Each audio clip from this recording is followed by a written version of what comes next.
इसी क्वेश्चन को हम लोग अमेंड करते हैं and we are making it for the month of suppose January 2018 और हम चेंजेस कर रहे हैं इसके अंदर। फॉर एग्जांपल आपके ये वाली अमाउंट है फॉर एग्जांपल 700,000। ठीक हो गया जी। अच्छा ये आपकी अमाउंट है 500,000। अब क्या होगा, अब आपका आ गया इनपुट टैक्स, आपका टोटल हो गया 14,55,000 और आउटपुट टैक्स तो हमने नहीं छेड़ा, वो 10,20,000 वो सेम रहेगा। ठीक है, इस हिसाब से आपका जो सेल्स टैक्स पेबल है वो नेगेटिव आ जाएगा, विच मीन्स आपको रिफंड मिलेगा। ठीक है, तो इस केस में एक प्रोविजन ये है कि अगर आपका इस तरह की कोई सिचुएशन आती है जिसमें आपका इनपुट टैक्स ज़्यादा हो और आउटपुट टैक्स कम हो, तो फिर आपने क्या करना है, तो फिर आपने रिफंड क्लेम फौरन नहीं करना। हाँ, जो आपकी जीरो रेटेड सप्लाईज है उससे रिलेटेड जो सर आपका इनपुट टैक्स होगा वो तो आप फौरन क्लेम कर देंगे। सर जी ये नेक्स्ट ईयर तक नहीं जाएगा, मीन्स हम रिफंड क्लेम करते हैं। नहीं, हम मैं बता रहा हूँ ना बेटा, आप वेट कर लें। ठीक है, तो जी जनवरी के सर मंथ में हमारा क्या हो गया, इनपुट टैक्स आ गया 14,55,000 और आपका आउटपुट टैक्स है 1,20,000 ठीक है, तो अगर नॉर्मली देखा जाए तो हमारा रिफंड बन रहा है और फर्दर टैक्स को हमने नहीं छेड़ा, वो स्टिल पेएबल है। ठीक है, तो अब इस केस में प्रोविजन ये है कि आप अपने इनपुट टैक्स को, ये जो इनपुट टैक्स है इसको रिस्ट्रिक्ट करें। कितना रिस्ट्रिक्ट करें, तो 90% of output tax. Output tax कितना है आपका 1,20,000। अब आप क्या करेंगे, रिस्ट्रिक्टेड इनपुट टैक्स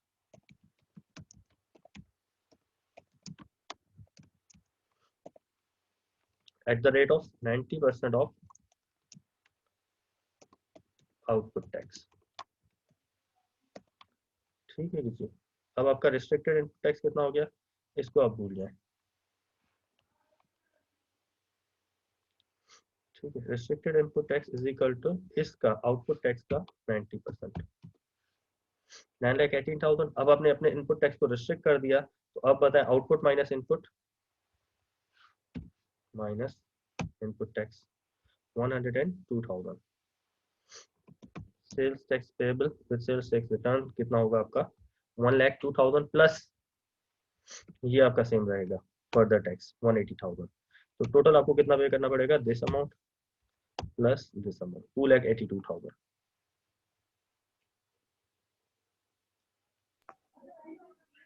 ये मतलब सर जो 90% इनपुट टैक्स है उसको हम एडजस्ट कर देंगे, बाकी जो 10% है वो पे करना पड़ेगा वो इनपुट पे टैक्स का। करना वो पे करना पड़ेगा, बिल्कुल वो पे करना पड़ेगा। अच्छा, इसके अंदर प्रैक्टिकली मैं आपको एक बात बताऊं, यहाँ पे बुक में शायद ना हो, ये जो आपका input tax use for zero rated supplies, इसका रिफंड अलग से होगा, इसलिए मैं इसको निकाल देता हूँ। इसको मैं निकाल देता हूँ, इसका अलग से रिफंड क्लेम बनेगा जो कि 45 डेज में आपको मिल जाना चाहिए। इसका रिफंड क्लेम आपको 45 डेज में मिलेगा। ठीक है, वो आप क्लेम करेंगे। अब आपका टोटल इनपुट टैक्स हो गया 1200,000 और C24 should not be C24, should be C17।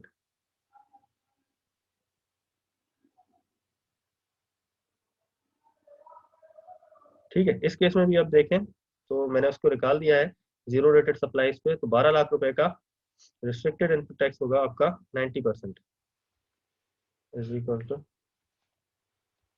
इस इनपुट टैक्स का 90%।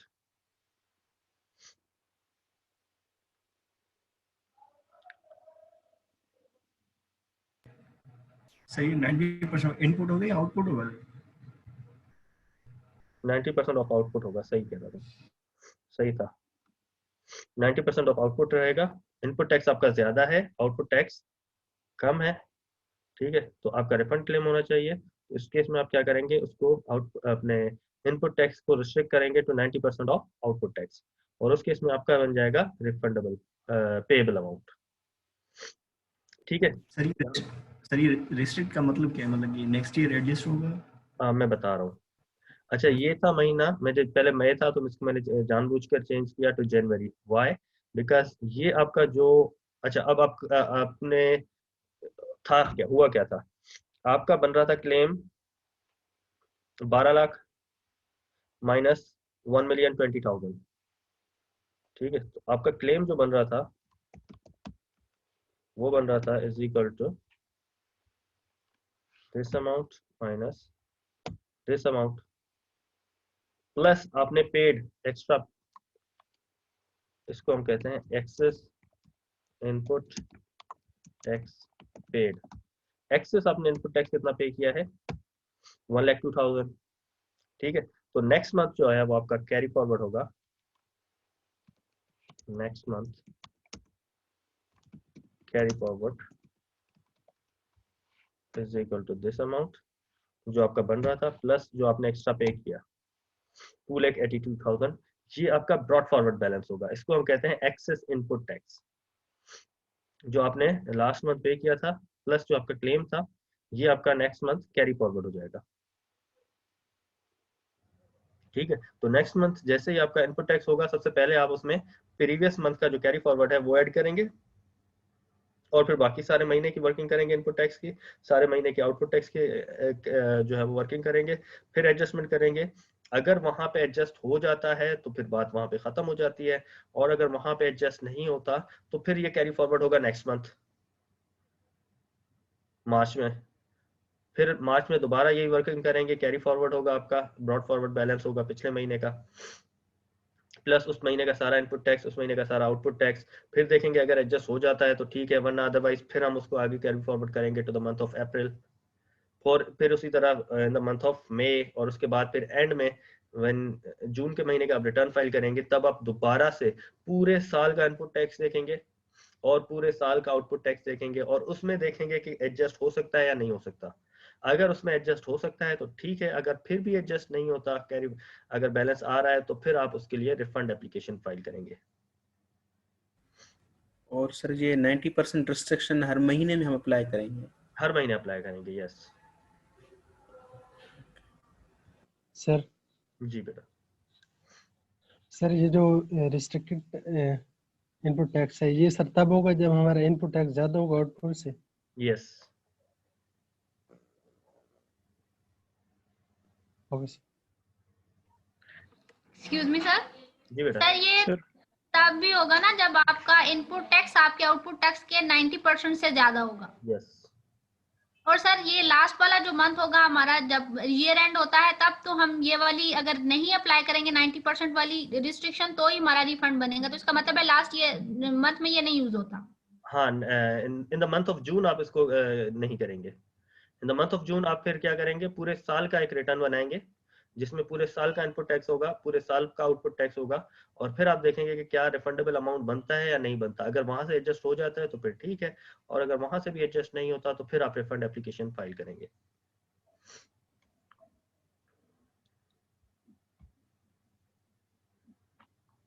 सर। जी बेटा बोले। हेलो। जी जी मैं सुन रहा हूँ। सर ये जो इनपुट टैक्स है वो कम है, आउटपुट टैक्स ज्यादा है, लेकिन जो इनका डिफरेंस है वो 10% ऑफ आउटपुट टैक्स से कम है, तब भी यही मतलब प्रोविजन लगाएंगे रिस्ट्रिक्टेड इनपुट टैक्स? यस। यहाँ तो इनपुट ज्यादा है ना यहाँ पे मैंने समझाने के लिए इस तरह किया है, वो प्रोविजन मैंने अभी डाली नहीं। अगर मैं डालता तो फिर आपको ज्यादा कॉम्प्लिकेटेड होता। पहले बिल्कुल बेसिक एग्जांपल समझ लें, फिर उसके अंदर आप देखेंगे, क्योंकि बुक में वर्डिंग्स यही लिखी हुई है, सेल्स टैक्स एक्ट में वर्डिंग्स यही लिखी हुई है कि जब आपका 90% ऑफ आउटपुट टैक्स से इनपुट टैक्स एक्सीड होगा, तो फिर आपने इनपुट टैक्स को रिस्ट्रिक्ट करना है टू 90%। और उसमें डेफिनेटली फिर वो भी आ जाता है कि जब आपका 100% आउटपुट टैक्स से इनपुट टैक्स एक्सीड हो जाएगा। सही है सर। ठीक है जी।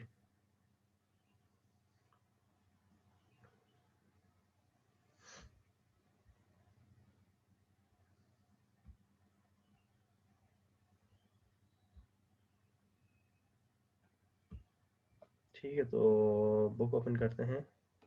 Where is the book?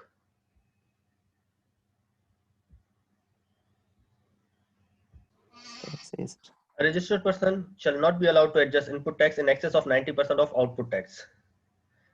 ठीक है, for a particular tax period. Tax period क्योंकि यहाँ पे हमारे पास sales tax में 1 month का होता है. Therefore, in case of lower profit margin, he is required to pay 10% of his output tax to FBR. अगर उसका profit margin low है, तो फिर भी उसको 10% output tax का FBR को in that particular tax period जो है वो in that particular month उसको pay करना पड़ेगा.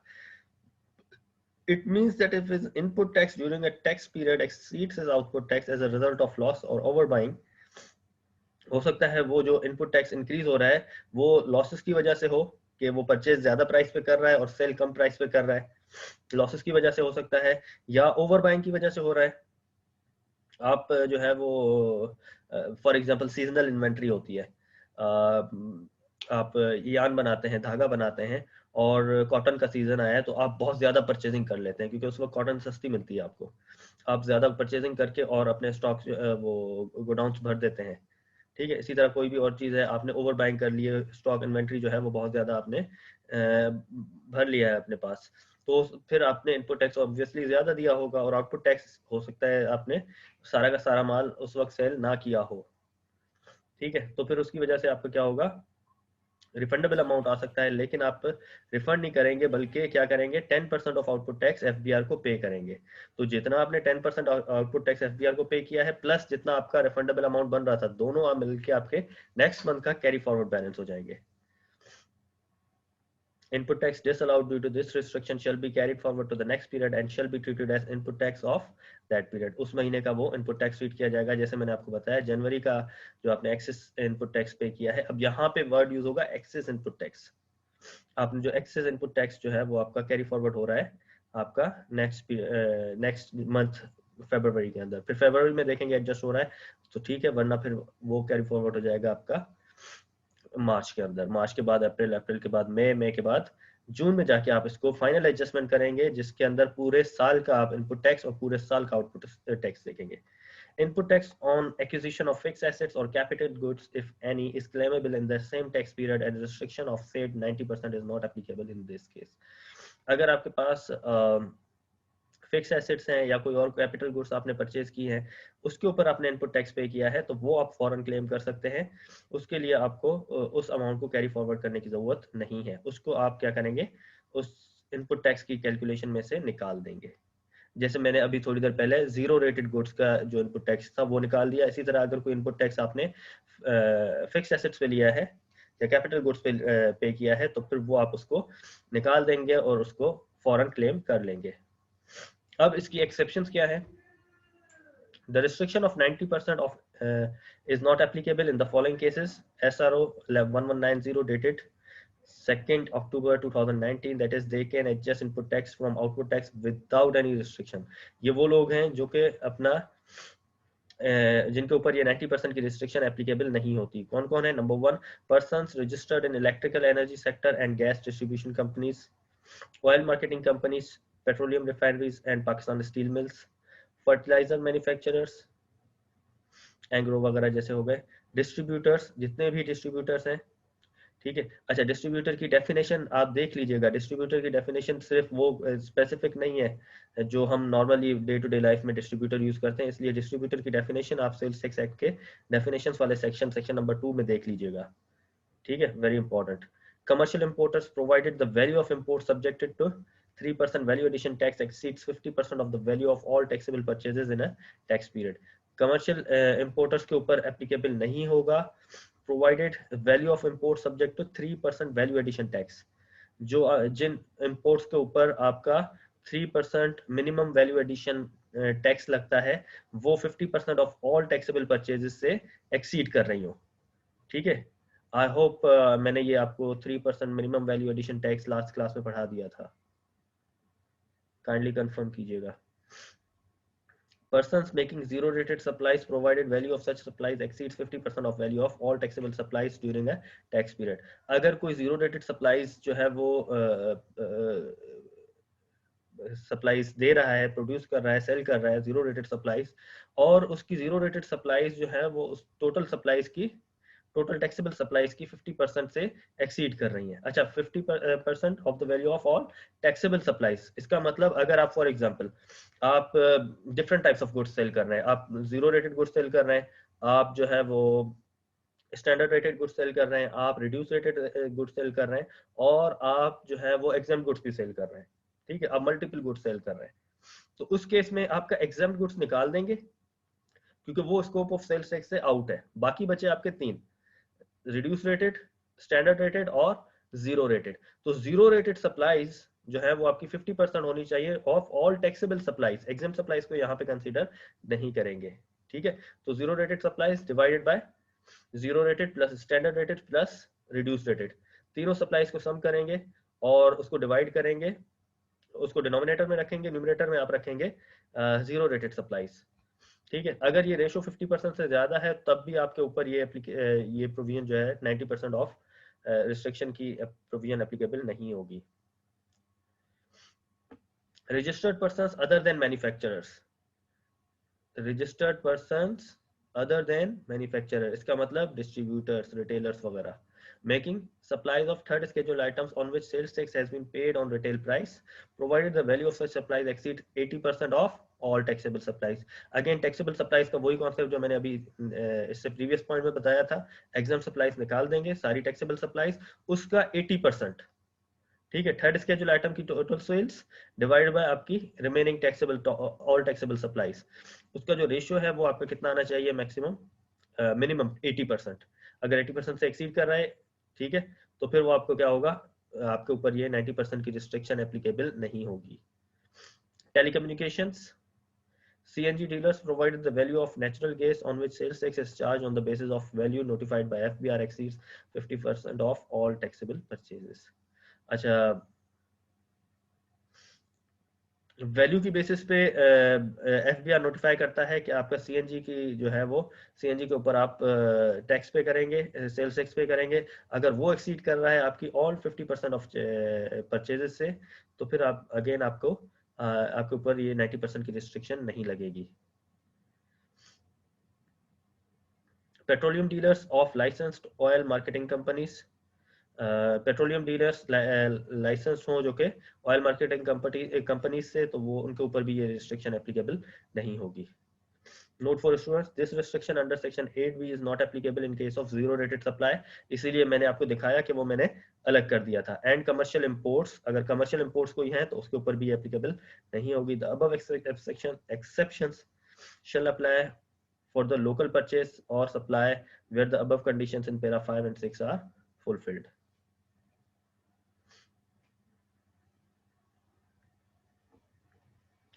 ठीक है जी, फिर अब 5 एंड 6 अगर कमर्शियल इंपोर्टर है या आप जीरो रेटेड सप्लाईज कर रहे हैं और 50% से सर नहीं कर रहा, तो फिर आप उसको सिर्फ निकाल देंगे, सबके ऊपर एप्लीकेबल, बाकी सब पे एप्लीकेबल रहेगा। लेकिन अगर आपकी zero rated supplies 50% of total taxable supplies है, सॉरी 50% से एक्सीड कर रही है, तो फिर सारी सप्लाईज पे ये 90% वाली रिस्ट्रिक्शन एप्लीकेबल नहीं होगी। लेकिन अगर होती है, मतलब 50% या उससे कम है आपका रेशो, तो फिर आपके ऊपर सिर्फ वो जीरो रेटेड सप्लाईज को निकाल देंगे, जैसे मैंने पिछले एग्जांपल उमर लिमिटेड वाले में किया था।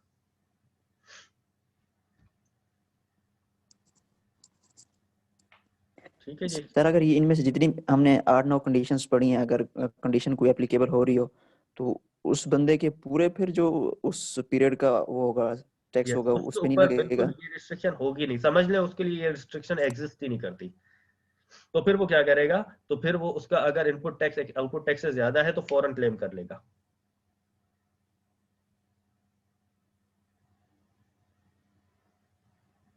अगर फॉर एग्जांपल आप हैं कमर्शियल इंपोर्टर और आपकी वो कमर्शियल इंपोर्ट जिनकी ऊपर 3% मिनिमम वैल्यू एडिशन टैक्स लग रहा है और वो 50% ऑफ ऑल टैक्सेबल परचेजेस से एक्सीड कर रही हैं, तो फिर आप ऐसा समझें कि ये रिस्ट्रिक्शन एग्जिस्ट ही नहीं करती। हर महीने आप क्या करेंगे, देखेंगे आपका भी इनपुट टैक्स ज्यादा आ रहा है, आउटपुट टैक्स कम आ रहा है, फौरन आप रिफंड क्लेम कर लें। ठीक है, सही हो गया सर। और ये जो और भी कंडीशंस है ना, उनके लिए भी मैं यही पूछ रहा था ना। हाँ, सबके लिए मैं तो एग्जांपल बता रहा हूँ ना।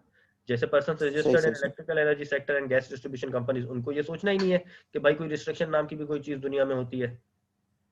ऑयल मार्केटिंग कंपनीज, सही हो गया। Petroleum refineries and Pakistan steel mills, सोचना ही नहीं है कि 90% की कोई रिस्ट्रिक्शन दुनिया में एग्जिस्ट करती है या नहीं। सही हो गया, thank you sir. Welcome. FBR has power to increase the limit from 90% to 95% in any particular case. FBR has specified the following cases where limit is 95%. Same SRO 1190 of 2nd October 2019. All tier 1 retailers who have integrated all their point of sales terminals with FBR.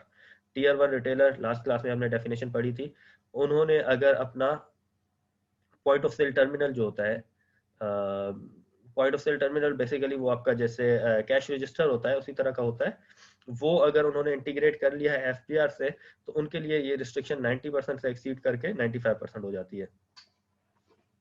Number 2, wholesalers of yarn, yarn धागा होता है, ठीक है, उनका wholesaler है, उसके ऊपर ये रिस्ट्रिक्शन 90% नहीं होगी बल्कि 95% होगी।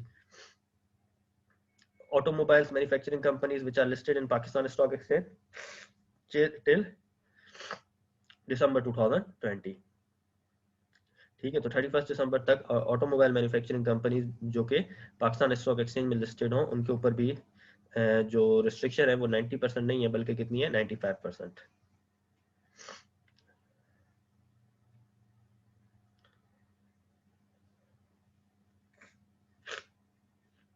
Excess input tax disallowed due to restriction under section 8B or excess input tax where the said restriction is not applicable may be carried forward to the next period and treated as input tax of that period. Refund of zero rated items including exports may be claimed at the time of filing of return and need not be carried forward. Again वही बात repeat कर रहा है जो कि मैंने आपको बताई थी कि रिफंड का क्लेम उसका फौरन होगा और उसके अंदर अगर कोई आपका अमाउंट पेएबल नहीं है FBR को, कोई और अमाउंट पेएबल नहीं है FBR को, तो FBR आपको फौरन का मतलब 45 डेज के अंदर उसकी पेमेंट कर देगा।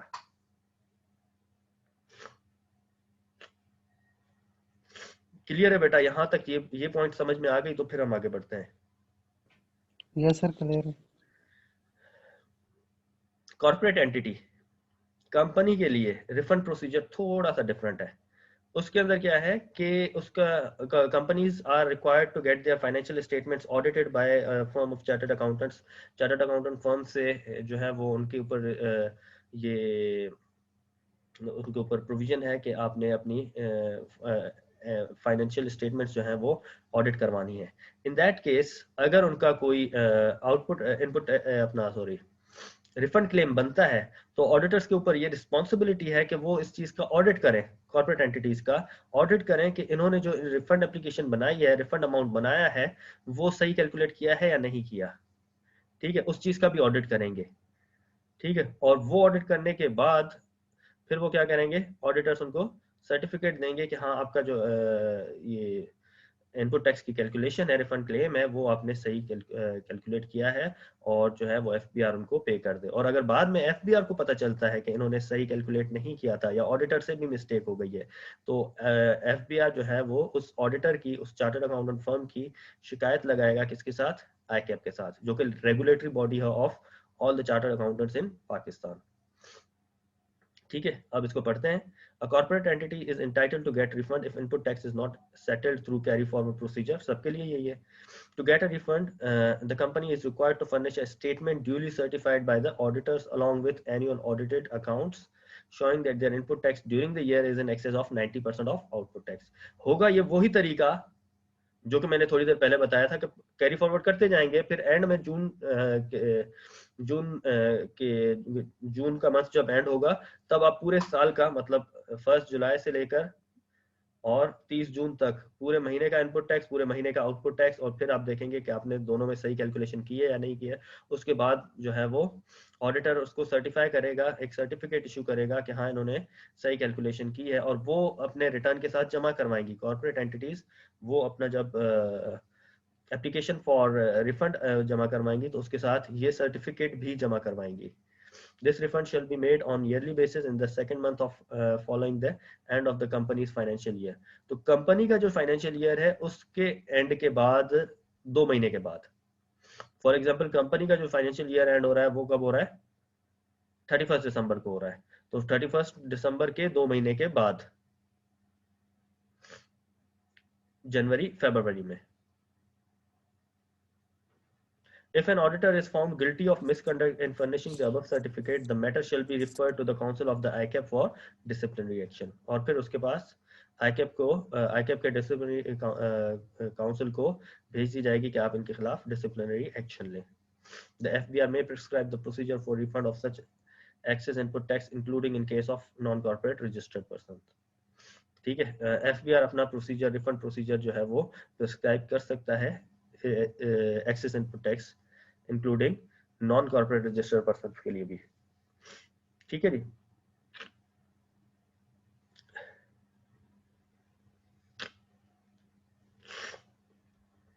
क्लियर है ये point? Yes sir. Yes sir. Yes sir. Yes sir.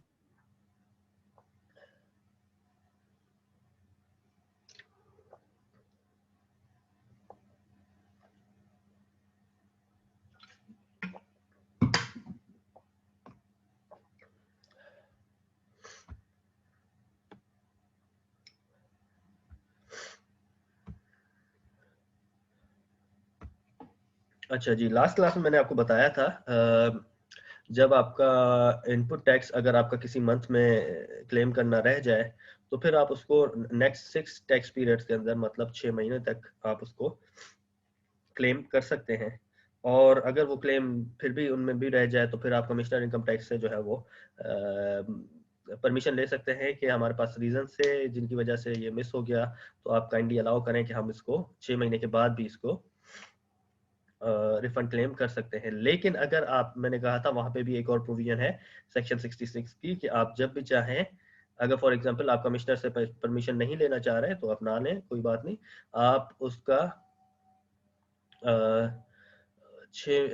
1 साल तक फिर आपके पास एक और प्रोविजन है कि आप उस जो इनपुट टैक्स क्लेम करना रह गया उसको आप 1 साल तक कभी भी क्लेम कर सकते हैं। और अगर फिर भी 1 साल में भी आप क्लेम नहीं कर पाए तो फिर आप कमिश्नर से परमिशन लेंगे कि आप के लिए वो 1 साल की लिमिट को जो है वो क्या करें, एक्सटेंड कर दे। Refund, if any, including refund on account of input adjustment not claimed within the relevant tax period, can be claimed within 1 year of the date of payment. ठीक है, पहली प्रोविजन वो कि विदिन 6 मंथ्स आप claim कर दें अपने return के अंदर, नॉर्मल रिटर्न के अंदर। 6 महीने के अंदर आपको कभी भी याद आया, आपको कभी भी कोई इनवॉइस मिल गई जो आपने पहले क्लेम नहीं की थी, मिस हो गई थी, आप विदिन 6 टैक्स पीरियड्स अपने नॉर्मल रिटर्न में क्लेम कर सकते हैं। और अगर आपसे वो भी रह गया तो फिर आप क्या कर सकते हैं, विदिन 1 ईयर की आपके पास सेक्शन 66 अलाउ करता है कि आप उसका रिफंड क्लेम कर सकते हैं। In a case where the refund has become due on account of any judicial decision, हाँ अगर आपका कोई इनपुट टैक्स क्लेम होता था और एफबीआर ने आपको मना कर दिया, एफबीआई के रिप्रेजेंटेटिव ने मना कर दिया और आपने उसके अगेंस्ट अपील फाइल कर दी, ठीक है, तो फिर आपका जो है वो रिफंड का क्लेम फिलहाल नहीं मिलेगा जब तक उस अपील का डिसीजन नहीं आता। ठीक है, अपील का भी प्रोसीजर होता है, एफबीआर का अपना ट्रिब्यूनल होता है, पहले आप वहां पे अपील करते हैं, वहां से अगर रिजेक्ट हुआ तो फिर आप कोर्ट में जाते हैं, और अगर जिस दिन कोर्ट ने डिसीजन दे दिया आपके फेवर में उस दिन से 1 ईयर का टाइम स्टार्ट होता है। तो जैसे ही आपका डिसीजन आया उसके बाद आप 1 ईयर तक उसको क्लेम कर सकते हैं। The period of 1 year shall be reckoned from the date of such decision. However, Commissioner has the power to extend this time limit.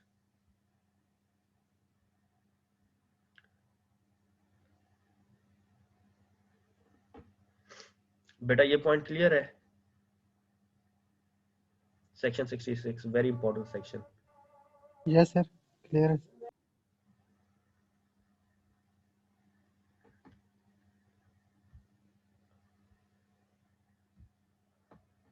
Supply to unregistered persons. अच्छा जी, the federal government has power to specify any goods which can not be supplied by a registered person to any unregistered person. Federal government के पास ये power है कि वो कोई goods specify कर सकती है जो कि रजिस्टर्ड पर्सन अनरजिस्टर्ड पर्सन को सेल नहीं कर सकता। इट डजंट मीन कि उसकी सेल इलीगल होगी, इट वुड मीन कि उसके ऊपर इनपुट टैक्स जो है वो डिसअलाउड हो जाएगा, इनपुट टैक्स क्लेम उन सेल्स के ऊपर वो नहीं कर सकेगा। It means that if a registered person makes such supplies then he shall not be allowed to take credit of input tax. SRO 488 of 2004 specifies that the following goods can not be supplied by registered person to an unregistered person. कौन कौन सी goods हैं? polypropylene granules, artificial filament tow, filter rods for cigarettes, air conditioning, chilling and humidification plants, cranes, propane storage tank, heat exchange and gas separators. However, SRO 488 is not applicable to items under 4 above if supplied to ultimate consumers. मतलब अगर ये air conditioning, chilling and humidification plants वगैरह and consumers को आप cell कर रहे हैं, आप और हमें सेल कर रहे हैं, गवर्नमेंट ऑर्गेनाइजेशंस या to person whose income is exempt but is liable to deduct tax, तो उसके ऊपर ये उसको उनको इन पर्सनस को अगर वो सेल कर रहा है तो फिर इनपुट टैक्स क्लेम हो जाएगा। इसके अलावा किसी और पर्सन को in the supply chain sale कर रहा है तो उसको, अनरजिस्टर्ड पर्सन को अगर सेल कर रहा है तो फिर उसके ऊपर इनपुट टैक्स क्लेम नहीं होगा उसका। Purchase of stocks before registration, अगर आप कोई नया बिजनेस स्टार्ट करते हैं तो हो सकता है आपने सेल्स टैक्स की रजिस्ट्रेशन अभी ना करवाई हो और उससे पहले आपने कोई स्टॉक इन्वेंट्री परचेज कर ली हो। तो अगर आपने इन्वेंट्री परचेज कर ली है और आपने अभी रजिस्ट्रेशन नहीं करवाई तो आपके पास 30 डेज का टाइम पीरियड है।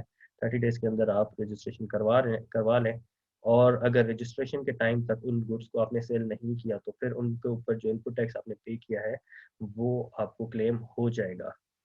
ठीक है, हाँ, लेकिन अगर विद इन 30 डेज या रजिस्ट्रेशन तक आपने उन गुड्स को सेल कर दिया तो फिर इनपुट टैक्स क्लेम नहीं होगा। और अगर आपने इन्वेंट्री या जो स्टॉक है आपका वो इंपोर्ट करवा रहे हैं तो फिर ये लिमिट जो है वो 30 डेज से एक्सीड होके 90 डेज हो जाएगी। Purchase of stocks who has paid sales tax on such goods is required to apply for registration within 30 days of such purchase if he wants to take credit of his input tax, provided that he holds tax invoice, sales tax invoice जरूर issue करवा ले अपने नाम पे, and such goods constitute verifiable unsold stock on the date of registration. This period is 90 days in case of imports. ठीक है जी। Concept of value addition. Yes, the federal government has power to specify certain goods on which sales tax shall be levied only on value addition.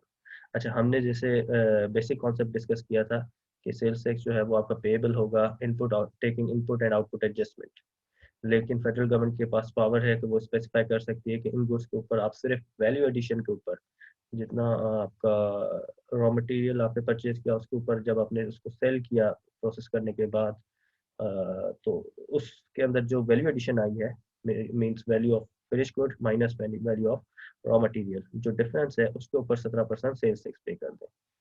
ठीक है, this concept is helpful when the raw material is exempt but the finished good is taxable. For example, paddy जो कि raw material है rice का is exempt but rice in the finished form is taxable, and in this case sales tax should be charged on value addition instead of the whole value of supply, provided the federal government specifies such items for this purpose. अगर federal government ने उन item को specify किया हुआ है तो उनके ऊपर सिर्फ आप वैल्यू एडिशन के ऊपर 17% सेल्स टैक्स पे कर देंगे, इवन दो उसका जो रॉ मटेरियल है वो एग्जेम्प्ट ही क्यों ना हो, सॉरी जो फिनिश गुड है वो एग्जेम्प्ट ही क्यों ना हो। The federal government has power to specify the minimum value addition required to be declared by certain persons for supply of goods and to waive the requirement of audit. अच्छा, federal government के पास ये भी power है कि वो specify कर सकती है कि मिनिमम वैल्यू एडिशन आप कितनी कर सकते हैं। मतलब रॉ मटेरियल आपने फॉर एग्जांपल 1 लाख रुपीस का परचेज किया तो मिनिमम इसको आपने 1,20,000 में इसका आउटपुट जो है जो प्रोडक्ट है या जो आपका फिनिश गुड है वो आप एटलीस्ट फॉर एग्जांपल दे रहा हूँ 1,20,000 में आप सेल कर सकते हैं, तो 1,20,000 से कम का आप उसको सेल ना करें। The federal government has power to specify the minimum value addition required to be declared by the certain persons for supply of goods and to waive the requirements of audit or scrutiny of records if such minimum value addition is declared. अगर वो minimum value addition declare कर लेता है कि 1,20,000 का मैंने cell कर दिया है तो फिर वो उसको audit और scrutiny of record से भी exempt कर सकता है, waive कर सकता है उसकी requirement। उसके बाद है importers section 7A subsection 2 and 12th schedule to the sales tax act 1990। यहाँ पे बात कर रहा है मिनिमम वैल्यू एडिशन टैक्स की। मिनिमम वैल्यू एडिशन टैक्स हमने डिस्कस किया था पहली क्लास में।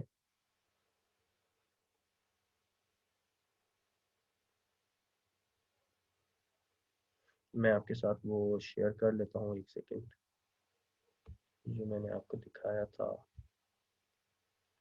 ये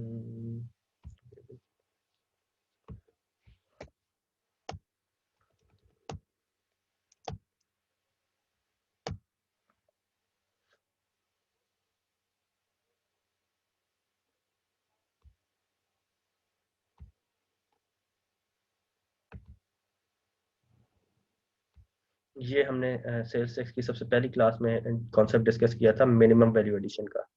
ये कब होगा? कमर्शियल इंपोर्ट के केस में ही होगा।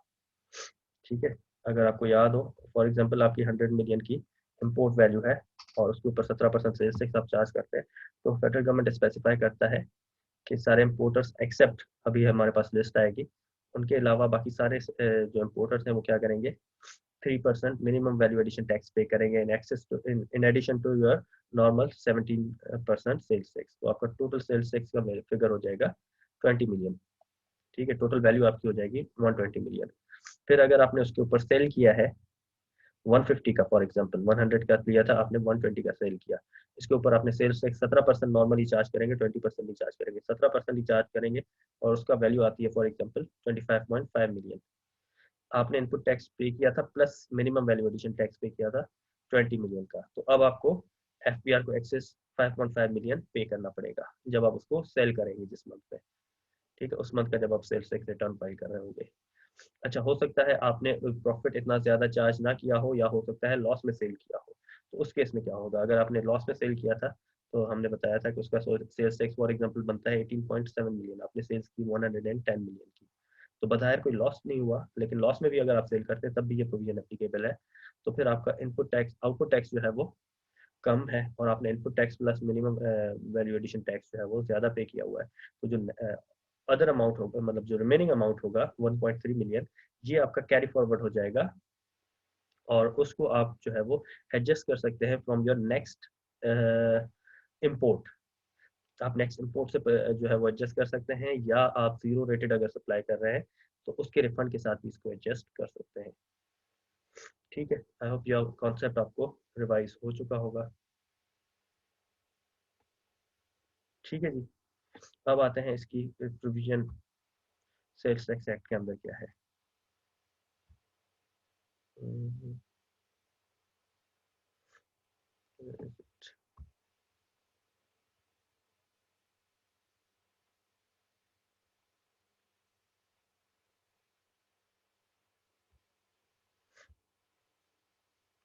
The provisions of this schedule apply to all importers of taxable goods. This schedule shall not apply in the following cases. ठीक है, कौन कौन से केसेस में ये स्केड्यूल अप्लाई नहीं होगा? ये 12th स्केड्यूल के अंदर बात है। 12th स्केड्यूल के अंदर सीधा सीधा लिखा हुआ है कि सारी इंपोर्ट्स आ जाएंगी एक्सेप्ट दीज। मैं आपको 12th स्केड्यूल दिखा दूं। This is your 12th schedule. अब ये इसकी रिक्वायरमेंट्स हैं, लेकिन 12th स्केड्यूल में क्या क्या चीजें हैं वो अभी आप देख लेते हैं। उसके अंदर एक टेबल गिवन है जो कि बहुत कॉम्प्रिहेंसिवली बता रहा है दैट्स योर 12th स्केड्यूल। बस बस बस बस। All imported goods subject to exclusions as in conditions and procedures given after the table. ठीक है, और उसके ऊपर रेट कितना होगा? 3% एड वैल्यू एडिशन के ऊपर। ठीक है, उसकी वैल्यू के ऊपर, और प्रोसीजर सारा वो बताया हुआ है जो मैंने आपको एक्सप्लेन किया हुआ है, वो यहीं पे गिवन है। ठीक है, जो मैंने अभी भी आपको थोड़ी देर पहले बताया। तो उसके अंदर कौन कौन सी चीजें नहीं आती, कौन कौन किस किस के ऊपर ये मिनिमम वैल्यू एडिशन टैक्स जो है वो एप्लीकेबल नहीं है, वो ये है raw materials, intermediate goods and fixed assets imported by manufacturer for in house consumption. अगर कोई मैन्युफैक्चरर अपने यूज के लिए रॉ मटेरियल, इंटरमीडिएट गुड्स या फिक्स्ड एसेट्स लेकर इंपोर्ट करता है, तो उसके ऊपर ये जो मिनिमम वैल्यू एडिशन टैक्स वाला कॉन्सेप्ट है वो एप्लीकेबल नहीं होगा। और यही मैंने आपको वहां पे बताया था कि ये सिर्फ कमर्शियल इंपोर्टर्स पे एप्लीकेबल है। ठीक है, तो कमर्शियल इंपोर्टर वैसे तो कह रहे हैं सारे इंपोर्ट्स पे एप्लीकेबल है, उसके बाद जब ये निकाल दिया तो इसका मतलब सिर्फ वो कमर्शियल इंपोर्टर्स के लिए एप्लीकेबल हो गया। और कमर्शियल इंपोर्टर का मैंने आपको बताया था वो बंदा जो कि इंपोर्ट करवाए और उसको उसी हालत में आगे सेल कर दे। ठीक है, फॉर एग्जाम्पल कॉटन मैंने इंपोर्ट करवाई और बगैर मैन्युफैक्चरिंग किए, बगैर उसके ऊपर कोई भी मैन्युफैक्चरिंग प्रोसेस लिखी है, उसको एज इट इज सेल कर दिया। ठीक है, अब उसके अलावा और किस किस चीज़ पे नहीं मिलता नहीं ये मिनिमम वैल्यू एडिशन टैक्स का कॉन्सेप्ट एप्लीकेबल, वो है petroleum products imported by licensed oil marketing company, registered service providers importing goods for their in-house business use or furtherance of taxable activity and not intended to further supply। ठीक है, अपने ही business में use करने के लिए अगर कोई लेकर आ रहा है सर्विस, अगर कोई सर्विस प्रोवाइडर्स हो, वो अपने बिजनेस यूज के लिए अगर कोई इंपोर्ट कर रहा है, for example if a courier company imports packing material for the purpose of courier, उसके ऊपर minimum value addition tax applicable नहीं होगा। LNG and regasified liquid LNG, mobile phones and satellite phones, इनके ऊपर भी मिनिमम वैल्यू एडिशन का concept applicable नहीं होगा। Second hand and worn clothing and footwear, लुंडे के कपड़े और जूते। Gold and silver in unworked condition, raw form में आपका गोल्ड या सिल्वर है उसके ऊपर भी minimum value addition tax applicable नहीं होगा। Goods under third schedule on which sales tax is paid on retail price basis, third schedule items के ऊपर भी मिनिमम वैल्यू एडिशन टैक्स का कॉन्सेप्ट एप्लीकेबल नहीं है। अच्छा, यहाँ पे मैं आपको बता दूं, दोबारा शायद मैं पहले बता चुका हूँ, थर्ड स्केड्यूल की जो एप्लीकेशन है वो होती है जब आप वो आइटम्स पाकिस्तान के अंदर मैन्युफैक्चर करते हैं। अगर आप उसको इंपोर्ट करवा रहे हैं, फॉर एग्जांपल टूथपेस्ट है, टूथपेस्ट पे थर्ड स्केड्यूल वाली प्रोविजन आपके पास एप्लीकेबल है, लेकिन अगर आप टूथपेस्ट पाकिस्तान में बना रहे हैं, लेकिन अगर आप वही टूथपेस्ट पाकिस्तान में इंपोर्ट कर रहे हैं तो फिर वो थर्ड स्केड्यूल वाली एप्लीकेशन नहीं होगी, उसका सेल्स टैक्स नॉर्मल मैनर में लगेगा और उसके ऊपर मिनिमम वैल्यू एडिशन टैक्स भी नहीं लगेगा। उसके बाद ये सारी जो बात मैंने आपको बताई है वही लिखी हुई है। An importer shall pay sales tax at the rate of 17% on import value in the normal manner. However, sales tax on account of minimum value addition tax shall be collected at import stage। जिस वक्त वो import stage पे जब वो अपना सामान clear करवा रहा होगा कस्टम से, उस वक्त वो मिनिमम वैल्यू एडिशन टैक्स पे करेगा at the rate of 3% of the value of goods imported in addition to the sales tax paid in the normal manner. The commercial importer shall charge sales tax from his customers in the normal manner। Customer से जो charge करेगा वो 17% ही charge करेगा। The value addition tax paid at import stage shall form part of the input tax and claimable against output tax for determining his net liability। वो जो मैंने आपको दिखाया था 25.5 मिलियन आ रहा था, उसमें से आप 20 मिलियन माइनस करेंगे, जस्ट लाइक आपने इनपुट टैक्स उसको पे किया है मिनिमम वैल्यू एडिशन टैक्स को। The excess of input tax any over output tax, अगर इनपुट टैक्स आपका ज्यादा है आउटपुट टैक्स से, shall be carried forward for the next tax period। However, the refund of excess input tax over output tax in respect of such commercial imports shall not be allowed to a registered person except against zero rated supplies and आपका जो आप दूसरी import कर रहे हैं जो कि which is subject to minimum value addition tax, सिर्फ आप उससे कर सकते हैं। एग्जाम्पल गिवन है, पढ़ लीजिएगा। एग्जैक्टली मेरे ख्याल से मोर और लेस वो ये 100,000 के ऊपर इन्होंने 17% और 3% की एप्लीकेशन की हुई है। देख लीजिएगा इस एग्जांपल को।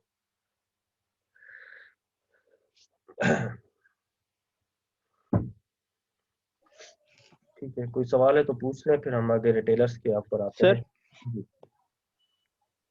ये जो इंपोर्ट्स हैं इसके ऊपर जो ईयर एंड पे अगर कोई एक्सेस बचता है हमारा input tax zero rate supply के अलावा, वो नहीं मिलेगा? किसी सूरत रिफंड नहीं होगा, सिर्फ आप उसको वो कर सकते हैं, एडजस्ट कर सकते हैं दूसरे इनपुट टैक्स के साथ, नेक्स्ट इंपोर्ट के ऊपर या नेक्स्ट जो आप जीरो रेटेड सप्लाई करें उसके अगेंस्ट कर सकते हैं बस। और नेक्स्ट टैक्स ईयर में मतलब हो सकता है? हाँ, नेक्स्ट टैक्स ईयर में कैरी फॉरवर्ड हो सकता है, कैरी फॉरवर्ड पे के ऊपर कोई रिस्ट्रिक्शन नहीं लगेगा। ठीक है।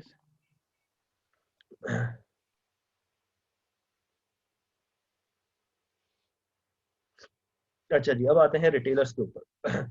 रिटेलर कौन होते हैं? रिटेलर वो होते हैं जो कि एंड कंज्यूमर को सेल करते हैं, और इसमें जो आप नॉर्मल अपने गली मोहल्ले में या किसी जो है वो शॉपिंग मॉल के अंदर या उनको रिटेलर्स को देखते हैं जो आपको सेल्स कर रहे होते हैं, या फैक्ट्री आउटलेट्स होते हैं, जैसे लेवाइस का फैक्ट्री आउटलेट है, और बाकी चीज जो ब्रांड्स हैं उनके अपने फैक्ट्री आउटलेट्स भी होते हैं कि वो मैन्युफैक्चरर डायरेक्टली एंड कंज्यूमर को सेल कर रहा होता है। ठीक है, तो वो रिटेलर्स को जो है इन्होंने कैटेगराइज किया है इन 2 categories. Number 1 tier 1 retailers and number 2 other retailers. tier 1 retailer मैं ऑलरेडी शेयर कर चुका हूँ इसकी डेफिनेशन. tier 1 retailer कौन होता है? A retailer operating as a unit of a national or international chain of stores. A retailer operating in an air-conditioned shopping mall, plaza or center excluding kiosks.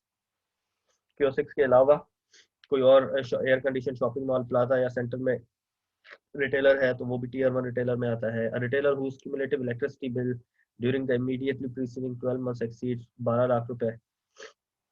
ऐसा कोई retailer जिसका cumulative electricity bill जो है वो 12 लाख रुपए preceding 12 months में 12 लाख रुपए से ज्यादा हो.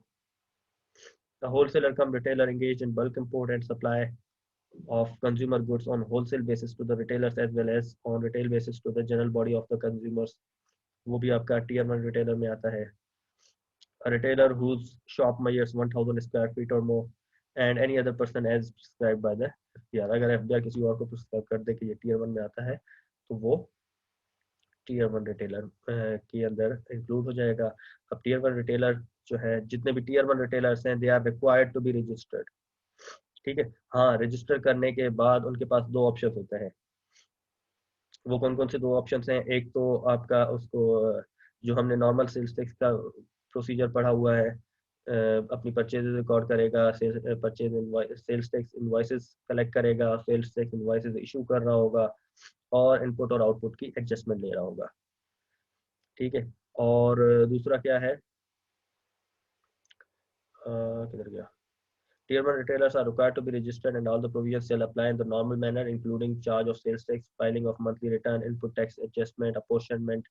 अगर आपको कोई ऐसा गुड्स है जो कि अपॉर्शनमेंट का मैन्युफैक्चरर के ऊपर ही एप्लीकेबल होगा, डेबिट क्रेडिट नोट की और ऑडिट, सारी चीजें, सारी प्रोविजंस उसके ऊपर एप्लीकेबल होंगी. A retailer operating as a unit of a franchise or any other arrangement of a national or multinational chain of stores shall obtain a separate registration as distinct from his principal. अगर कोई ऐसा retailer है जो कि किसी national या multinational chain of stores का franchise है, ठीक है, तो वो अपने लिए सेपरेट रजिस्ट्रेशन करवाएगा. वो ये नहीं कह सकता कि जैसे फॉर एग्जांपल सक्खर में 7-Eleven है, वो कहता है कि मैं अलग से रजिस्ट्रेशन क्यों करवाऊं, या for example Imtiaz super store की यहाँ पे फ्रेंचाइज खुलती है और कोई पर्सन उससे फ्रेंचाइज एग्रीमेंट करता है तो वो जो है सेपरेट सेल्स टैक्स रजिस्ट्रेशन करवाएगा. वो ये नहीं कह सकता कि हमारा हेड ऑफिस तो जो है वो रजिस्टर्ड है, तो उसको अलग से रजिस्ट्रेशन करवानी पड़ेगी. From such date as may be notified by the FBR, all tier 1 registers shall integrate their retail outlets with FBR's computerized system for real-time reporting of sales. उनके जितने भी रिटेल आउटलेट्स हैं वो FBR से के computerise system से integrate होंगे. In case of default, his input tax claim would be reduced by 15%. अगर डिफॉल्ट करता है, वो इंटीग्रेट नहीं करता, तो उनका जो इनपुट टैक्स क्लेम है वो 15% रिड्यूस हो जाएगा.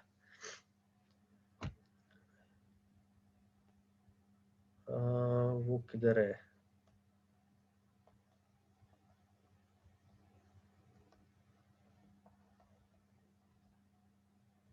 उनके पास जो ऑप्शन था वो किधर गया?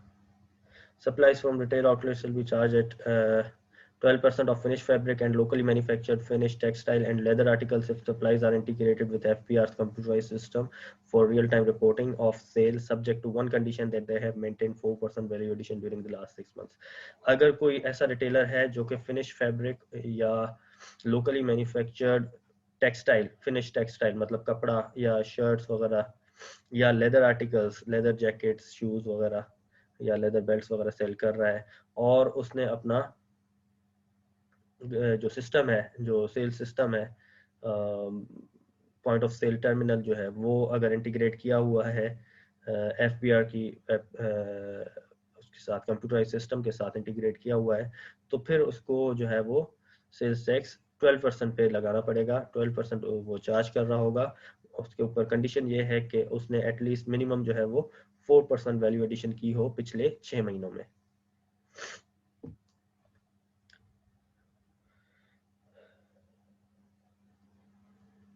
कैशबैक ऑफ इनपुट टैक्स, ये एक इंसेंटिव है टियर 1 रिटेलर्स के लिए Okay, from such date as may be notified by FBI, the customers of a tier 1 retailer shall be entitled to receive a cashback of up to 5% of sales tax involved. जितने भी tier 1 retailers के customers हैं उनको 5% जो है वो sales tax के अंदर रियायत मिलेगी. 5% sales tax कम पे करना पड़ेगा. A registered retailer is required to issue a serially numbered tax invoice containing specified particulars including name, address, and CNSE or NTN of unregistered recipient of supply where the value of transaction exceeds 1 lakh रुपए. 1 लाख रुपए से अगर ज्यादा है तो फिर unregistered person को जो tier 1 retailer सेल कर रहा होगा उसको उसका CNSE या NTN अगर है अवेलेबल, CNSE और NTN एक ही होता है एक इंडिविजुअल का, तो वो उसको अपनी सेल्स टैक्स इनवॉइस में इंक्लूड करना जरूरी है अगर value of supply is exceeding 1 lakh rupees.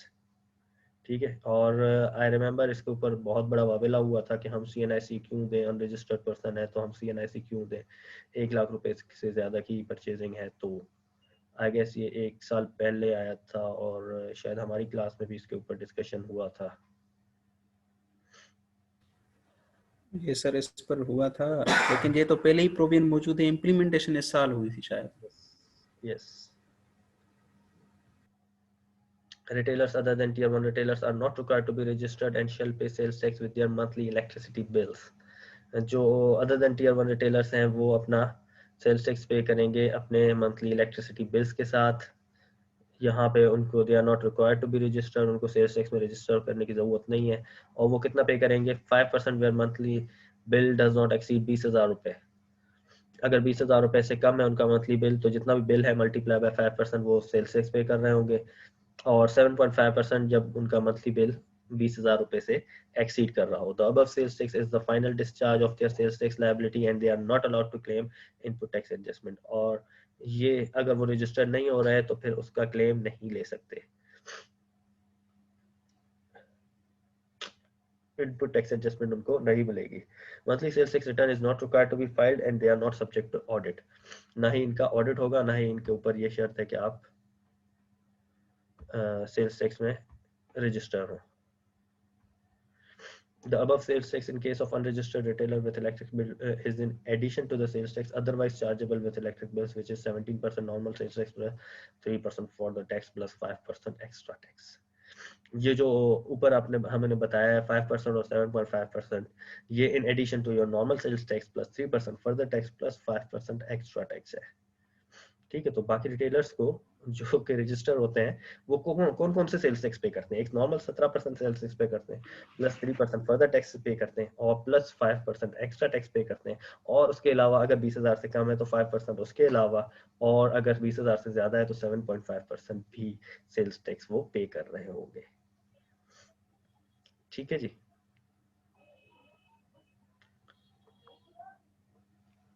Clear है ये पॉइंट? कोई सवाल पूछना चाह रहा है तो पूछ लें.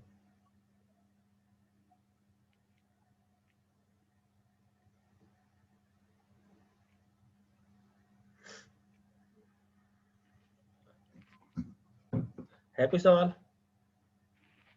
ये 5% से 7.5% 17% के अलावा होता है सर? ना सिर्फ 17% के अलावा बल्कि 3% के भी अलावा, बल्कि उसके अलावा 5% के भी अलावा 5% या 7%. और फिर ये सारा बर्डन इनडायरेक्टली कंज्यूमर पे आता है ऐसे? ये सारा बर्डन वो अपनी प्राइस में चार्ज कर लेते हैं, लेकिन वो 17% आउटपुट टैक्स भी तो रिसीव कर रहे होते हैं एंड कंज्यूमर से. तो लीगली तो वो नहीं होना चाहिए, लेकिन ये लोग अपनी प्राइस में ऐड कर देते हैं अपनी तरफ से. सही. ठीक है सर. ये 5% एक्स्ट्रा टैक्स कौन सा टैक्स है?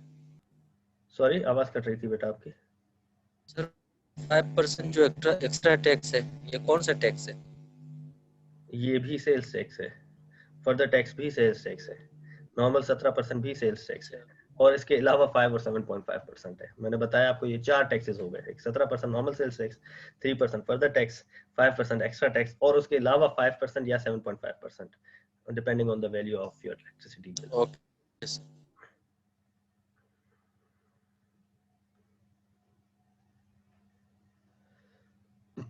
The electricity supplier shall deposit the state sales tax, ये वाला 5%. वैसे ये अजीब बात है ना?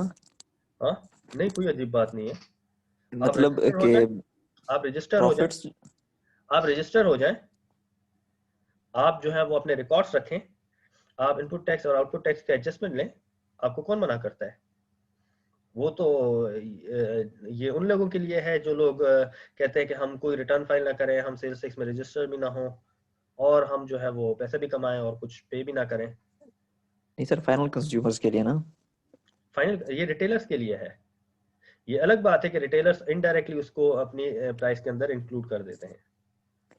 वही सर मैं कह रहा था कि अब कंज्यूमर प्रोडक्ट खरीद रहा है और उसको इतने टैक्सेस प्राइस में मिल रहे नहीं हैं नहीं नहीं नहीं, और देखो बीच प्राइस जो फॉर एग्जांपल प्राइस अगर फॉर एग्जांपल मैं कोई आर्टिकल परचेज कर रहा हूँ तो उसके ऊपर जो फॉर एग्जांपल उसकी प्राइस है 1000 रुपए, तो उसके ऊपर 17% सेल्स टैक्स पे करूंगा, 170 रुपए बस। ठीक है, वो जो मेरा रिटेलर है वो ये सारे टैक्सेस पे कर रहा होगा।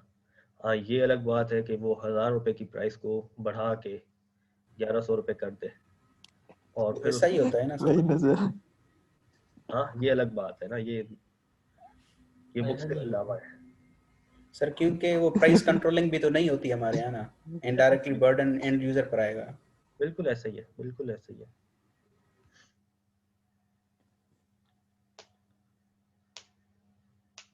अच्छा, उसके बाद है, अभी भी अगर कोई टैक्स रहता है तो फिर एक है excess tax collection. Excess tax collection क्या है कि कॉन्सेप्ट मैं आपको पहले बता देता हूँ कि फॉर एग्जांपल कोई चीज़ आपकी टैक्सेबल थी और बाद में बाय नोटिफिकेशन या किसी एसआरओ के तहत जो है वो उसको आपने एग्जम्प्ट करार दे दिया, ठीक है, कि इसके ऊपर आपका सेल्स टैक्स नहीं होगा।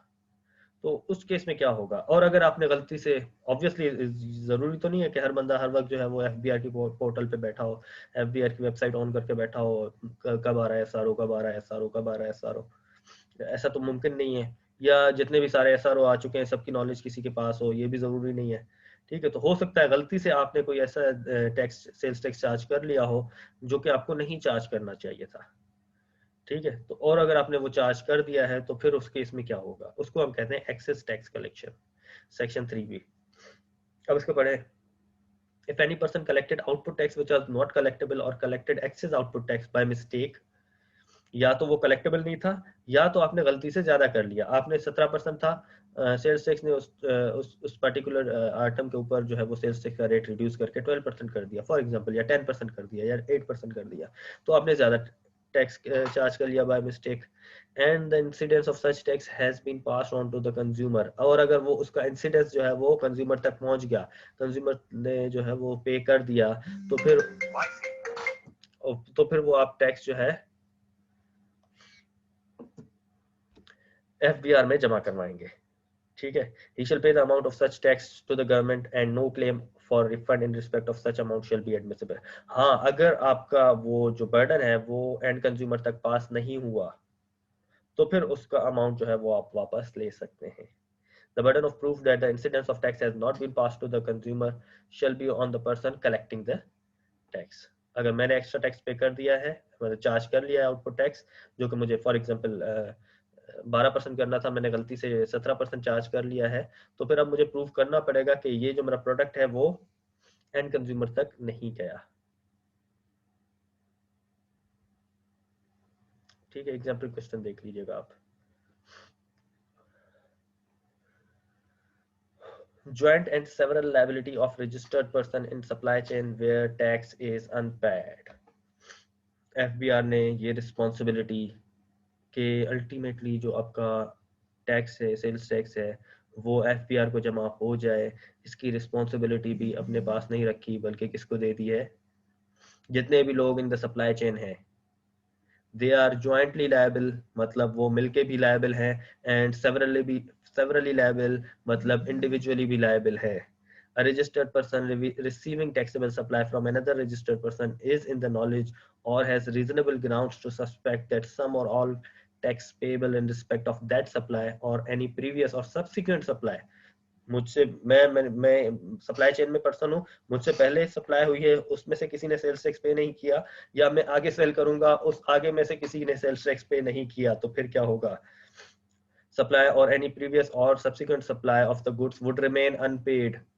Burden to prove this fact is on the tax department. शुक्र है कि इसको प्रूव करना किसका काम है?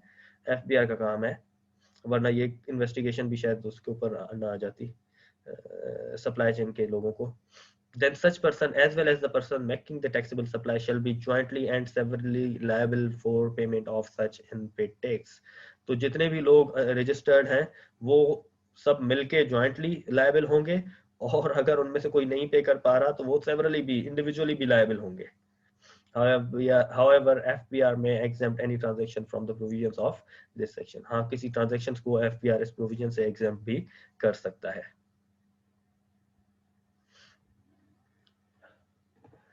Supply of parts free of cost under warranty. अगर कोई आपने गुड्स सेल की हैं अंडर वारंटी, 12 महीने की वारंटी है, और उसमें अगर कोई चीज़ ख़राब हो जाती है तो आप रिपेयर करके देंगे, या कोई पार्ट ख़राब हो गया वो पार्ट रिप्लेस करके देंगे, तो वो पार्ट जो है एग्जेम्प्ट होता है, उसके ऊपर सेल्स टैक्स आप चार्ज नहीं करते. Supply of parts free of cost under warranty. Price charge to the customers for the vehicles includes cost of warranty period related claims. अगर फॉर एग्जांपल आप गाड़ी परचेज करते हैं, नई गाड़ी परचेज करते हैं, वो है सपोज 1 मिलियन की, तो अगर आपको जो मैन्युफैक्चरर है उसकी वारंटी देता है 1 साल की, 2 साल की, तो उसकी प्राइस डेफिनेटली 1 मिलियन से ज़्यादा होगी, क्योंकि वो वारंटी के लिए अलग से चार्ज भी कर रहा होगा. Replacement of spare parts is not a sale but in house or business use.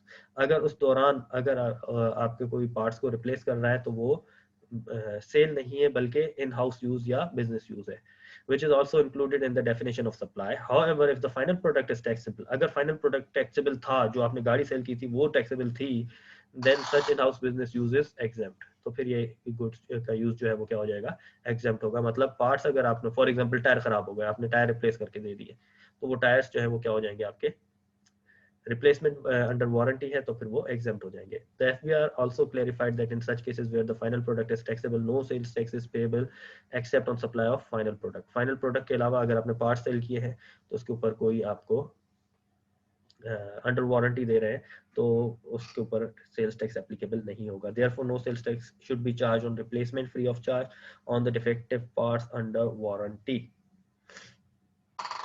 ठीक है, एग्जाम्पल क्वेश्चन है हाईकैप का, ये देख लीजिएगा. उसके बाद आपके डेफिनेशंस आती हैं. Definitions are really very important, और कभी कभी हम पूछ लेते हैं एग्जाम के अंदर कि आप बताएं कि मैन्युफैक्चरर की डेफिनेशन क्या है अंडर सेल्स टैक्स एक्ट 1990, या हम आपसे पूछ सकते हैं कि आप बताएं डिस्ट्रीब्यूटर की डेफिनेशन क्या है. तो अगर आप कहते हैं कि वो बंदा जो कि मैन्युफैक्चरर से ले और डीलर से ले और आगे होलसेलर को सेल करे तो वो डिस्ट्रीब्यूटर होता है, तो ये आंसर आपका गलत होगा. ठीक है, क्योंकि डिस्ट्रीब्यूटर की डेफिनेशन में डीलर भी आ जाता है, डिस्ट्रीब्यूटर भी आता है, होलसेलर भी आता है और रिटेलर भी आता है according to sales tax act. ठीक है, मैन्युफैक्चरर की डेफिनेशन में अगर आप जनरल डेफिनेशन लिख लेते हैं, वो बंदा जो किसी रॉ मटेरियल की फॉर्म चेंज कर दे या उसका यूज चेंज कर दे तो ये मैन्युफैक्चरर है, तो that is a wrong definition. इसके अंदर बहुत सारा स्कोप है. उसमें कहता है कि आप उसके अंदर कोई इसकी शेप चेंज कर दें, उसकी पैकिंग चेंज कर दें, उसके ऊपर अपना नाम लिख दें, सिर्फ ब्रांडिंग कर दें, तो ये भी मैन्युफैक्चरर की डेफिनेशन में आता है. तो ये सारी डेफिनेशंस आपने पढ़नी है. ठीक है, and they are also examinable. ठीक है जी, तो अब एक काम करते हैं, क्या ख्याल है, क्वेश्चन कर लें सेल्स टैक्स का. Supplies made to registered persons. जी.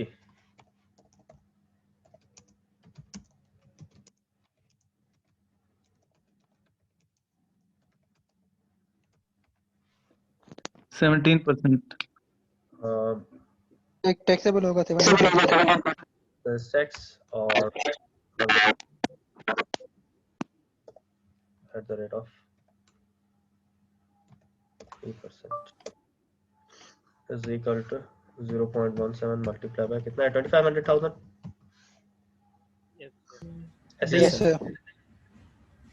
जी. अब दूसरा है supplies made to unregistered persons. 17% plus further tax 3%. Unregistered persons. कितनी अमाउंट है, 1500,000 plus further tax is equal to 1500,000 multiplied by 0.03. ऐसे ही है, 1500,000 का ही है.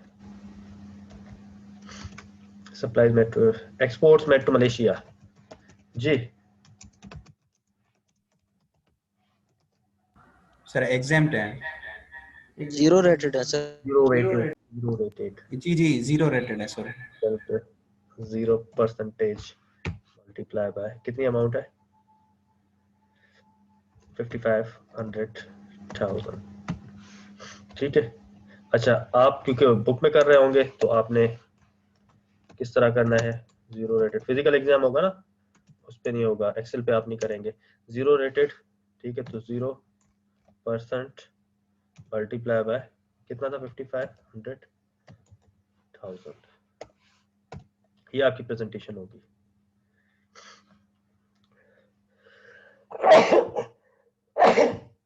सॉरी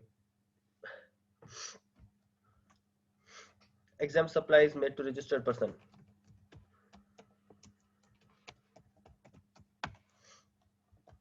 यहाँ पे भी जीरो आ जाएगा। Payments made to unregistered person for the purchase of raw material for the manufacturing of taxable supplies only. Unregistered person को पेमेंट की है जी क्या होगा इसका सर अनरजिस्टर्ड पर्सन से कोई भी परचेज करने पे आपको इनपुट टैक्स की एडजस्टमेंट नहीं मिलती। Yes very good inadmissible payments to unregistered person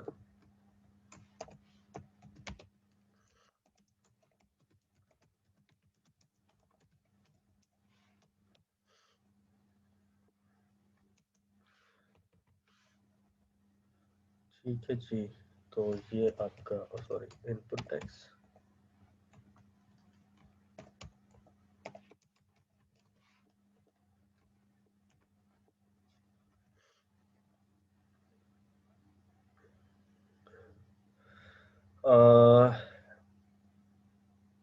payments to unregistered payments to registered person for the purchase of raw materials for the manufacturing of both taxable and exempt supplies।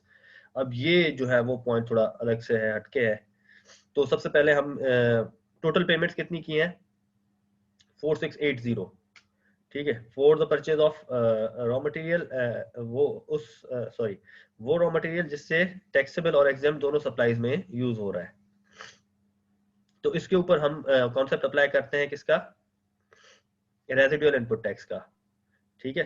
तो residual input tax हमने कितना pay किया है वो 4680 नहीं है ये total figure है परचेजेस की और अपना पॉइंट नंबर 2 में लिखा हुआ है the figure for the purchase of raw materials are stated inclusive of any applicable sales tax which means हमारे पास टैक्स फ्रैक्शन का कॉन्सेप्ट यहाँ पे अप्लाई करना पड़ेगा ठीक है। टैक्स फ्रैक्शन का कॉन्सेप्ट आप अप्लाई करेंगे 4680 पे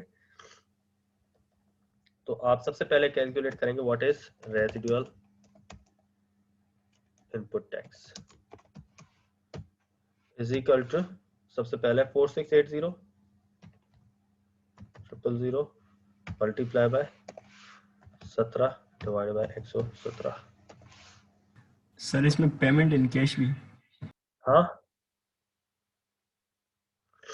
सर पेमेंट इन कैश इससे माइनस होगी पहले।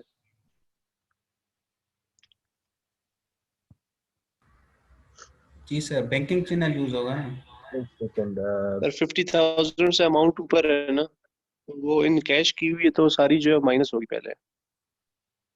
हाँ ठीक है all payments are made through cross cheque except for a payment. अच्छा हाँ एक गलती मैंने जो कि आपने नहीं करनी वो ये है कि सबसे पहले आपने नोट्स और सारा क्वेश्चन पूरा पहले पढ़ना है ठीक है और उसके बाद फिर आपने इसको जो है वो सॉल्व करना है और सारी रिक्वायरमेंट्स भी आपने पढ़नी है ठीक है जी।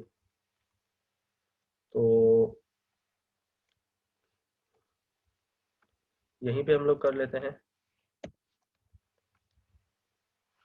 -100,000 यस सर ठीक है जी।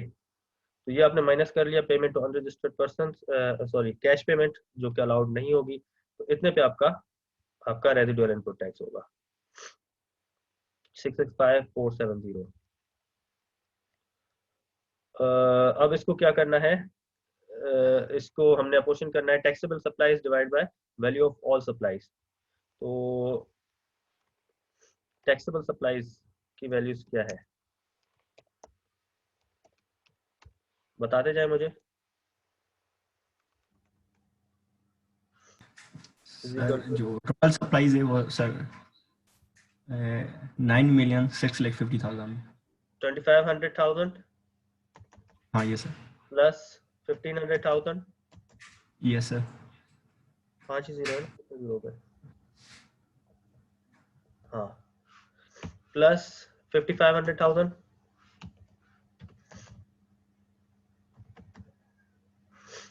और यही है। नो सर, प्लस 150,000 वो जो उन्होंने खुद इस्तेमाल किए हैं, Nasir. Costing rupees Personal use. 150,000 which were otherwise taxable were used by Nasir for his home consumption। ठीक है, तो हमारी सप्लाईज की डेफिनेशन में अगर कोई बंदा अपने पर्सनल यूज के लिए कोई चीज लेता है तो वो भी टैक्सेबल सप्लाई की डेफिनेशन में आती है, तो टैक्सेबल सप्लाई में हम ये 150,000 भी ऐड करेंगे। Very good. 9650 value of total supplies.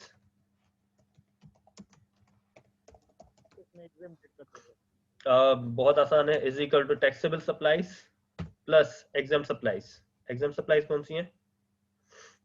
1 million. 1 million। ठीक है जी, तो the formula is very simple, residual input tax multiply by taxable supplies divide by total supplies.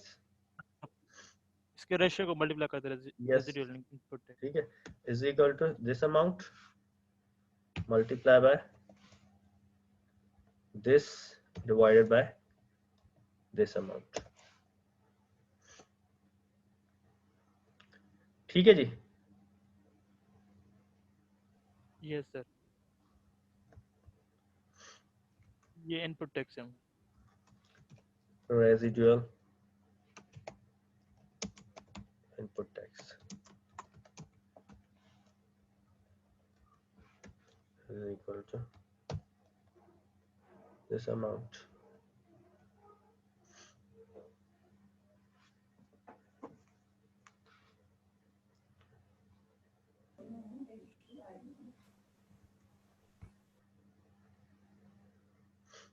अच्छा, बाकी सारे स्टूडेंट्स अपना हैंड्स डाउन कर लें ताकि अगर कोई क्वेश्चन हो तो वो मुझे पता चल सके। ठीक है, अब शायद आपका कोई क्वेश्चन है तो आप पूछ सकते हैं।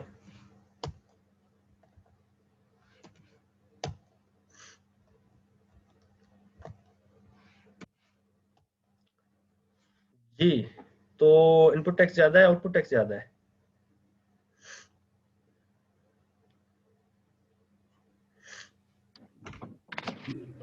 आउटपुट ज्यादा है सर। फिर भी हम 90% चेक कर लेंगे।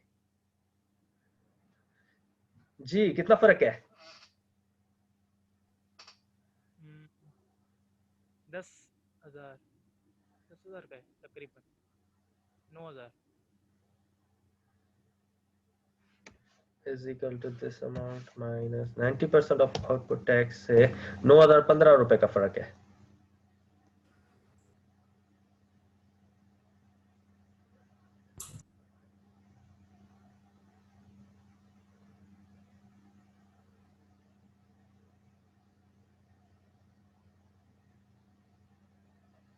ठीक है जी, तो input tax is less than your output tax और 9,000 का अभी भी हमारे पास विंडो है, तो हम इसको क्या करेंगे, output tax minus input tax.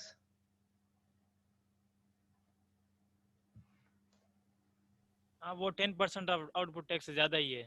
हाँ ठीक है, तो output tax minus input tax जितना अमाउंट बनेगा, ये क्या लिया मैंने 90%।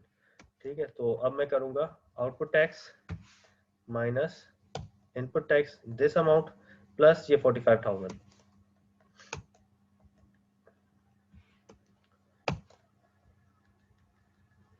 ठीक है, sales tax payable with sales tax return for the month of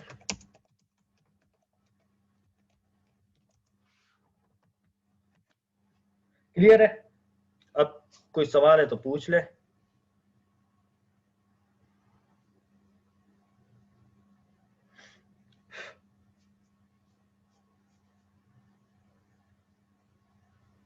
sir वो जो होम की कंजम्पशन उसने की है सर, उसके पीछे क्या प्रोविजन है, काइंडली रिपीट कर दें। सप्लाईज की डेफिनेशन मैंने आपको कहा था एंड में, आप डेफिनेशंस पढ़ लीजिएगा। उसमें अगर आप सप्लाईज की डेफिनेशन पढ़ें तो अगर कोई बंदा अपने घर के इस्तेमाल के लिए, अपनी यूज के लिए भी कोई गुड्स लेता है, कंज्यूम करता है, तो वो भी सप्लाईज की डेफिनेशन में आता है। तो इसलिए उसको हम as a taxable supply treat करेंगे। सर उन सप्लायर्स का टैक्स जो बिजनेस है वो पे करेगा। यस, इसको समझ ले जैसे ड्राइंग्स हो गई,